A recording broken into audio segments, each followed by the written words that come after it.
असलामुअलैकुम। 4 star सियासी डेरे दे खुश आमदीद।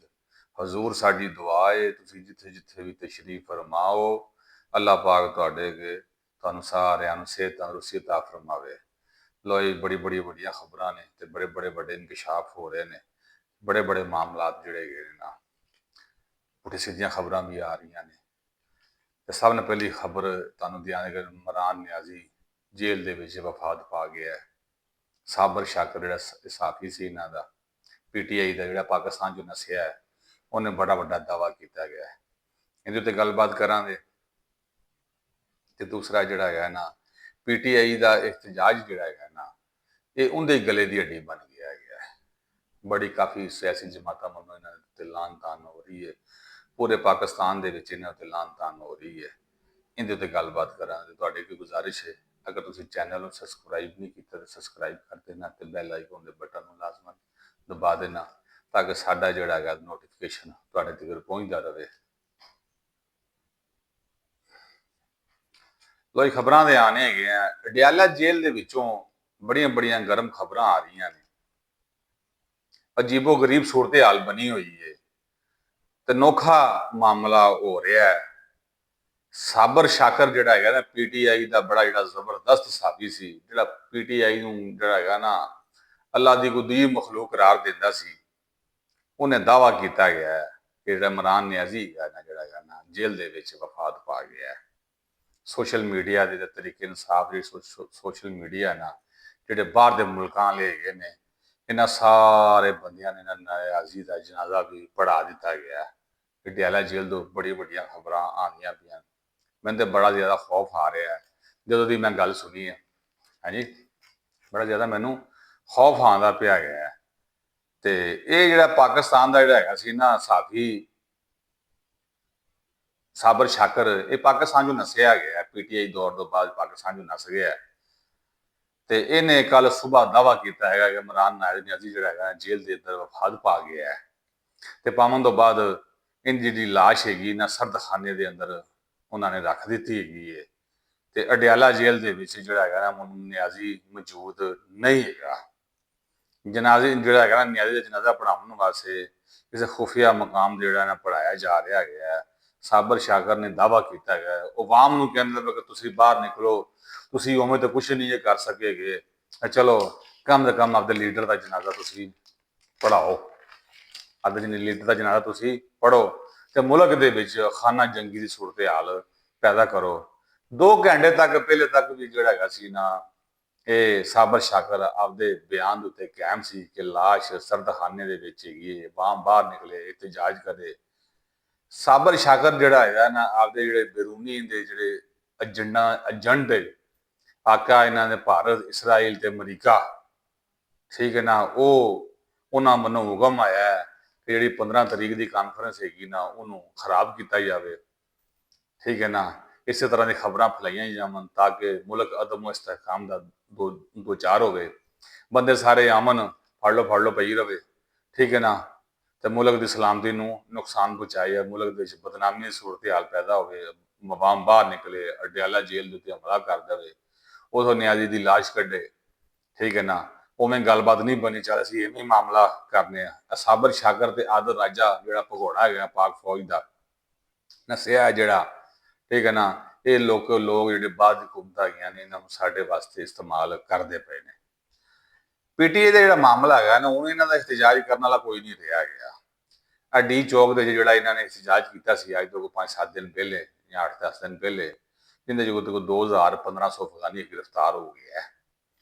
इन्हां ने मुल्क नूं अदम इस्तेहकाम दो चार करन दा मामला किया सी। इसराइल ते इंडिया नूं सोचना चाहिदा है कि जिहड़े इन्हां दे एजेंट हैगे सी ना, अल्लाह पाक ने इन्हां नूं निस्तो नबूद कर दिता गया है, वो सारे फड़े फुड़े गए हैगे ने। ये हुण कदों दा जिहड़ा सोशल मीडिया ते वाम वखांदे पए ने, बड़ी वाम वखांदे पए ने, इंज हो गया, इंज हो गया, इंज हो गया, कुछ भी नहीं होया। सिर्फ इन्हां दी सोशल मीडिया ते वाम हैगी है, बाकी ग्राउंड दे विच इन्हां दा कोई मामला नहीं गा। ग्राउंड दे विच वाम होंदी तली मीन गंडापुर नस जांदा, वो इत्थे रहिंदा ना हैगा, लेकिन वो भी वापस चला गया है। बाकी असीं आपदे ज़राए तो खबर मालूम कीती गई है कि जिहड़ा नियाजी है ना बिल्कुल चंगा ठीक ठाक ही है, बिल्कुल सही है, खांदा पींदा पिया, जॉगिंग करदा पिया, ਜੇਲ੍ਹ 'ਚ ਸਾਈਕਲ ਵੀ ਚਲਾਉਂਦਾ ਪਿਆ ਗਿਆ, ਉੱਥੇ ਆਪਦਾ ਨਸ਼ਾ ਪਾਣੀ ਜੋ ਸਿਗਰਟ ਪਾਣੀ ਵੀ ਪੀਂਦਾ ਪਿਆ ਗਿਆ ਤੇ ਬਿਲਕੁਲ ਫਿੱਟ ਹੈਗਾ। ਸਾਬਰ ਜਿਹੜਾ ਹੈਗਾ, ਸਾਬਰ ਸ਼ਾਕਰ ਤੇ ਆਦਰ ਰਾਜਾ ਦੀ ਸੀ ਖਬਰ ਨੂੰ ਗਲਤ ਕਰਾਰ ਦੇਣੇ ਗਿਆ।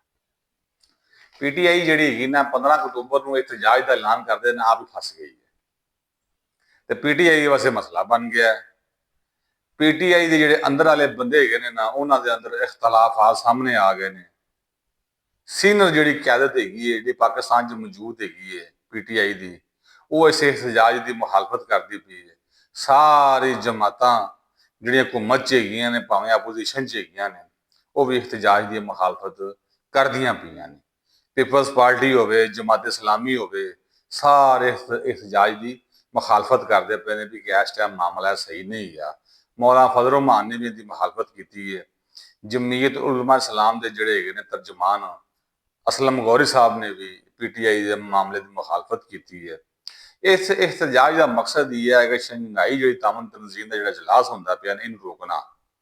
ਇਹ ਜਿਹੜਾ ਹੁਕਮ ਮਿਲਿਆ ਨਾ ਪੀਟੀਆਈ ਨੂੰ, ਇਸਰਾਈਲ ਤੋਂ ਭਾਰਤ ਤੇ ਅਮਰੀਕਾ ਦੇ ਵਿੱਚੋਂ ਇਹਨਾਂ ਨੂੰ ਹੁਕਮ ਮਿਲਿਆ ਗਿਆ ਕਿ ਇਹ ਇਜਲਾਸ ਨਹੀਂ ਹੋਣਾ ਚਾਹੀਦਾ, ਅਗਰ ਹੋਵੇ ਵੀ ਤੈਨੂੰ ਨਾਕਾਮ ਹੋਣਾ ਚਾਹੀਦਾ ਹੈ। ਬਾਕੀ ਹੁਣ ਇਜਲਾਸ ਦੇ ਖਤਮ ਹੋਣ ਦਾ ਚਾਂਸ ਖਤਮ ਹੋ ਗਿਆ ਹੈ।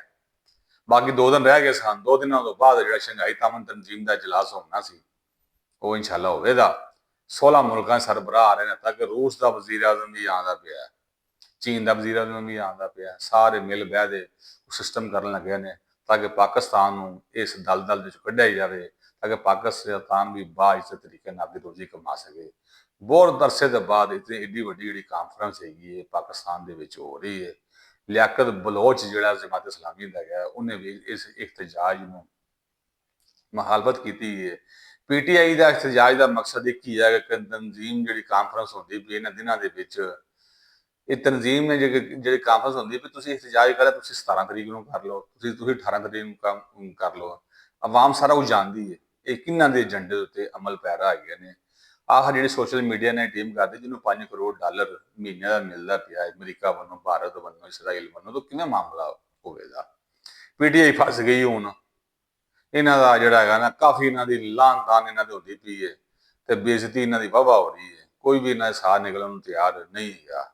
ਪਿਛਲੇ ਹਫਤੇ ਡੀ ਚੌਕ ਜਿਹੜਾ ਪੀਟੀਆਈ ਨੇ ਤਮਾਸ਼ਾ ਕੀਤਾ ਸੀ, ਚੰਦ ਲੋਕ ਨਿਕਲੇ, ਜ਼ਿਆਦਾ ਅਫਗਾਨੀ ਨਿਕਲੇ, ਮਕਾਮੀ ਲੋਕ ਸਨ। ਪੁਲਿਸ ਦੇ ਨਾਲ ਝੜਪਾਂ ਹੁੰਦੀਆਂ ਰਹੀਆਂ, ਕਾਫੀ ਪੁਲਿਸ ਵਾਲੇ ਵੀ ਜ਼ਖਮੀ ਹੋਏ ਤੇ 9 ਮਈ ਦੇ ਵਾਕਿਆ ਦੇ ਜਿਹੜੇ ਲੋਕ ਗ੍ਰਿਫਤਾਰ ਹੋਏ, ਕਿਸੇ ਜਮਾਤ ਨੇ ਉਹਨਾਂ ਦਾ ਅੱਜ ਤੱਕ ਹਾਲ ਨਹੀਂ ਪੁੱਛਿਆ ਗਿਆ। ਕਿਸੇ ਜਮਾਤ ਨੇ ਵੀ ਕਿਸੇ ਤੌਰ ਤੇ ਇਹਨਾਂ ਦੀ ਮਦਦ ਨਹੀਂ ਕੀਤੀ ਗਈ। ਉਹ ਅੱਜ ਵੀ ਅਦਾਲਤਾਂ ਵਿੱਚ ਜ਼ਲੀਲੋ ਖਵਾਰ ਹੁੰਦੇ ਪਏ। ਪੀਟੀਆਈ ਦਾ ਮਕਸਦ ਇਹ ਹੈਗਾ ਕਿ ਮੁਲਕ ਨੂੰ ਅਦਮ ਇਸਤਹਿਕਾਮ ਤੋਂ ਦੋ ਚਾਰ ਕਰਨਾ, ਔਰ ਹਰ ਵਾਰੀ ਇਹ ਲੋਕ ਬਾਹਰ ਬਹਿ ਦੇ ਆਪਦੇ ਮਨਸੂਬੇ ਨੂੰ ਪਾਇ ਤੱਕ ਕਮੀਲ ਤੱਕ ਪਹੁੰਚਾਉਣ ਦੀ ਕੋਸ਼ਿਸ਼ ਕਰਦੇ ਨੇ। ਲੇਕਿਨ ਅੱਲਾਹ ਪਾਕ ਦੀ ਰਹਿਮਤ ਦੇ ਨਾਲ ਇਹ ਲੋਕ ਨਾਕਾਮ ਹੋਏ ਨੇ। ਸਿਆਸਤਦਾਨਾਂ ਨਾਲ ਬੜਾ ਕੁਝ ਹੋਇਆ। ਭੱਟੋ ਸਾਹਿਬ ਸਨ, ਦੁਨੀਆ ਟੁਰ ਗਏ, ਫਾਂਸੀ ਲੱਗ ਗਈ। ਨਵਾਜ਼ ਸ਼ਰੀਫ ਸਾਹਿਬ ਨੂੰ ਇਕਤਦਾਰ ਤੋਂ ਬੇਦਖਲ ਕੀਤਾ ਗਿਆ, ਬੇਨਜ਼ੀਰ ਭੱਟੋ ਸਾਹਿਬ ਵੀ ਸ਼ਹੀਦ ਕਰਤਾ ਗਿਆ, ਲੇਕਿਨ ਕਿਸੇ ਨੇ ਵੀ ਪਾਕਿਸਤਾਨ ਮੁਖਾਲਫਤ ਦਾ ਨਾਰਾ ਨਹੀਂ ਲਾਇਆ ਗਿਆ। ਇਹ ਪਾਕਿਸਤਾਨ ਸਾਲਮੀਅਤ ਨੂੰ ਨੁਕਸਾਨ ਨਹੀਂ ਪਹੁੰਚਾਇਆ। ਇਹ ਪਾਕਿਸਤਾਨ ਹਮੇਸ਼ਾ ਪਾਕਿਸਤਾਨ ਦੀ ਤਰੱਕੀ ਦੇ ਵਿੱਚ ਆਪਣਾ ਕਿਰਦਾਰ ਅਦਾ ਕੀਤਾ ਗਿਆ ਔਰ ਆਪਣੇ ਆਪ ਨੂੰ ਦਰੁਸਤ ਕੀਤਾ ਗਿਆ। ਠੀਕ ਹੈ ਨਾ। ਇਹ ਜਿਹੜੇ ਹੈਗੇ ਨੇ ਪੀਟੀਆਈ ਵਾਲੇ, ਇਹ ਸਾਰੇ ਬੰਦੇ ਆਪਦਾ ਸਾਰਾ ਮਾਮਲਾ ਜਿਹੜਾ ਹੈਗਾ ਨਾ, ਖਾਨ ਹੈਗਾ ਤੇ ਨਹੀਂ ਹੈਗਾ, ਕੁਛ ਹੈਗਾ ਤੇ ਹੈਗਾ ਨਹੀਂ ਹੈਗਾ। ਠੀਕ, ਖਾਨ ਹੈਗਾ ਤੇ ਪਾਕਿਸਤਾਨ ਹੈਗਾ, ਖਾਨ ਨਹੀਂ ਹੈਗਾ ਤੇ ਪਾਕਿਸਤਾਨ ਨਹੀਂ ਹੈਗਾ। ਅਸੀਂ ਇਹਨਾਂ ਦੀ ਮਜ਼ਮਤ ਕਰਨੇ ਆ। ਅਸੀਂ ਇਹਨਾਂ ਨੂੰ ਬਹੁਤ ਜ਼ਿਆਦਾ ਜਿਹੜਾ ਨਾ, ਅਸੀਂ ਇਹਨਾਂ ਨੂੰ ਭਾਰਤੀ ਤੇ ਇਸਰਾਈਲੀ ਏਜੰਟ ਕਰਾਰ ਦੇਣੇ, ਕਿਉਂਕਿ ਫੋਰਨ ਫੰਡਿੰਗ ਕੇਸ ਦੇ ਵਿੱਚ ਸਭ ਨਾਲ ਜ਼ਿਆਦਾ ਜਿਹੜੀ ਪੀਟੀਆਈ ਨੂੰ ਫੰਡਿੰਗ ਹੋਈ ਹੈ ਉਹ ਭਾਰਤ ਇਸਰਾਈਲ ਤੋਂ ਹੋਈ ਹੈ। ਇੰਡੀਆ ਤੇ ਇਸਰਾਈਲ ਤੋਂ ਇਹਨਾਂ ਨੂੰ ਹੋਈ ਹੈ। ਇਹ ਜਿਹੜੇ ਭਗੌੜੇ ਸਿਆਸਤਦਾਨ ਜਿਹੜੇ ਮੁਲਕ ਦੇ ਬਾਹਰ ਬੈਠੇ, ਜ਼ੁਲਫੀ ਬੁਖਾਰੀ ਵਗੈਰੇ ਤੇ ਸ਼ਬਾਜ ਗਿੱਲ ਵਗੈਰਾ, ਜਿਹੜਾ ਹਾ ਕਰਦਾ ਸੀ, ਬੜੀਆਂ ਟੀਵੀ ਤੇ ਬਹਿ ਕੇ ਬੜਕਾ ਮਾਰਦਾ ਸੀ, ਤੇ ਇਹ ਸਾਰੇ ਬੰਦੇ ਨਾ ਮੁਲਕ ਨੂੰ ਨੁਕਸਾਨ ਪਹੁੰਚਾਉਣ ਦੀ ਕੋਸ਼ਿਸ਼ ਕਰਦੇ ਪਏ ਨੇ। ਪੀਟੀਆਈ ਦੀ ਜਿਹੜੀ ਸੀਨੀਅਰ ਕਿਆਦਤ ਦੇ ਗੌਰ ਖਾਨ, ਅਸਦ ਕੈਸਰ, ਅਲੀ ਮੁਹੰਮਦ ਖਾਨ, ਬਾਕੀ ਜਿਹੜੇ ਲੋਕ ਵੀ ਨੇ ਇhtਜਾਜ ਦੀ ਮੁਖਾਲਫਤ ਕਰਦੇ ਨੇ। ਸ਼ੇਖ ਵਕਾਸ ਅਕਰਮ ਨੇ ਟਵੀਟ ਕੀਤੀ ਗਈ, ਸਿਆਸੀ ਕਮੇਟੀ ਦਾ ਇਜਲਾਸ ਹੋਇਆ, ਪਤਾ ਨਹੀਂ ਕਿਹੜੀ ਕਮੇਟੀ ਦਾ ਇਜਲਾਸ ਹੋਇਆ ਇਹਨਾਂ ਦਾ, ਕਿ 15 ਤਰੀਕ ਨੂੰ ਅਸੀਂ ਨਾ ਡੀ ਚੌਕ ਦੇ ਵਿੱਚ ਧਰਨਾ ਦੇਣਾ ਗਿਆ। ਪੰਜਾਬ ਦੇ ਕੋਈ ਲੋਕ ਨਿਕਲੇ ਗਏ। ਪੀਟੀਆਈ ਦੇ KPK ਦੇ ਵਿੱਚ ਕੁਝ ਸ਼ਰਪਸੰਦ ਬੰਦੇ ਆਏ, ਉਹ ਸਾਰਾ ਮਾਮਲਾ ਉਹਨਾਂ ਦਾ ਫੜੇ ਫੁੜੇ ਗਏ, ਕਾਫੀ ਜ਼ਿਆਦਾ ਅਫਗਾਨੀ ਨਿਕਲੇ। ਅਸੀਂ ਅੱਲਾ ਕੇ ਦੁਆ ਹੋ ਗਿਆ, ਯਾ ਅੱਲਾ ਪਾਕ ਸਾਡੇ ਮੁਲਕ ਦੇ ਹਾਲ ਦੇ ਰਹਿਮ ਕਰਮ ਫਰਮਾ, ਅੱਲਾ ਪਾਕ ਸਾਨੂੰ ਇੰਤਸ਼ਾਰੀ ਟੋਲੇ ਤੋਂ ਮਹਿਫੂਜ਼ ਫਰਮਾ। ਠੀਕ ਹੈ ਨਾ। ਇੰਤਸ਼ਾਰੀ ਟੋਲੇ ਤੋਂ ਸਾਨੂੰ ਇਹਨਾਂ ਦਾ ਮਹਿਫੂਜ਼ ਫਰਮਾ। ਇਹ ਹੈਗੇ ਨੇ ਬੰਦੇ 12 ਮੌਸਮ ਵਾਲੇ ਤੇ 12 ਗੋਲੀਆਂ ਵਾਲੇ ਤੇ 12 ਜਿਹੜਾ ਹੈਗਾ ਸੀ ਨਾ ਜ਼ਿਲ੍ਹੇ ਵਾਲੇ। ਇਹ ਪਤਾ ਨਹੀਂ, ਮੈਨੂੰ ਸਮਝ ਨਹੀਂ ਆਉਂਦੀ ਇਹ 12 ਮੌਸਮ ਕਿਵੇਂ ਕਰਾਸ ਕੀਤੇ ਨੇ ਤੇ 12 ਜ਼ਿਲ੍ਹੇ ਕਿਵੇਂ ਇਹਨਾਂ ਨੇ ਕਰਾਸ ਕੀਤੇ ਨੇ। ਸ਼ੁਕਰ ਕਰੋ ਇਹਨਾਂ ਕੋਲ ਪਾਸਪੋਰਟ ਨਹੀਂ ਸੀ ਗਿਆ, ਸ਼ੁਕਰ ਕਰੋ ਮੇਰੀ ਮੀਨ ਗੱਡਾਪੁਰ ਕੋਲ ਪਾਸਪੋਰਟ ਨਹੀਂ ਸੀਗਾ, ਨਹੀਂ ਤੇ ਇਹਨੇ ਜਰਮਨੀ ਜਾਪਾਨ ਦਾ ਵੀ ਦੌਰਾ ਕਰ ਆਉਣਾ ਹੈਗਾ ਸੀ। ਜਰਮਨੀ ਤੇ ਜਾਪਾਨ ਦਾ ਵੀ ਇਹਨਾਂ ਦੌਰਾ। ਇਹ ਝੂਠ ਬੋਲਦੇ ਨੇ, ਝੂਠੇ ਨੇ, ਇਹਨਾਂ ਦਾ ਲੀਡਰ ਵੀ ਝੂਠਾ ਤੇ ਇਹ ਵੀ ਝੂਠੇ। ਝੂਠ ਇਸ ਤਰੀਕੇ ਨਾਲ ਬੋਲਦੇ ਨੇ, ਇਸ ਤਰੀਕੇ ਨਾਲ ਝੂਠ ਬੋਲਦੇ ਨੇ, ਕਹਿੰਦੇ ਕਿ ਬਸ ਅਸੀਂ ਸੱਚੇ ਹੈਗੇ, ਸਾਡੇ ਨਾਲ ਦਾ ਜਿਹੜਾ ਹੈਗਾ ਨਾ ਕੋਈ ਬੰਦਾ ਸੱਚਾ ਨਹੀਂ ਗਿਆ। ਅਸੀਂ ਅੱਲਾ ਕੇ ਦੁਆ ਕਰਾਂਗੇ ਸਾਨੂੰ ਇਸ ਇੰਤਸ਼ਾਰੀ ਟੋਲੇ ਤੋਂ ਬਚਾਈ ਜਾਵੇ ਤੇ ਸਾਨੂੰ ਪਾਕਿਸਤਾਨ ਦੀ ਤਮੀਰ ਤਰੱਕੀ ਦੇ ਵਿੱਚ ਆਪਦਾ ਕਿਰਦਾਰ ਅਦਾ ਕਰਨਾ ਚਾਹੀਏ। ਬਹੁਤ ਬਹੁਤ ਸ਼ੁਕਰੀਆ, ਮਿਹਰਬਾਨੀ। ਅਸਲਾਮੁਅਲੈਕੁਮ ਵਰਹਿਮਤੁல்லாਹਿ ਵਬਰਕਾਤੁਹੂ।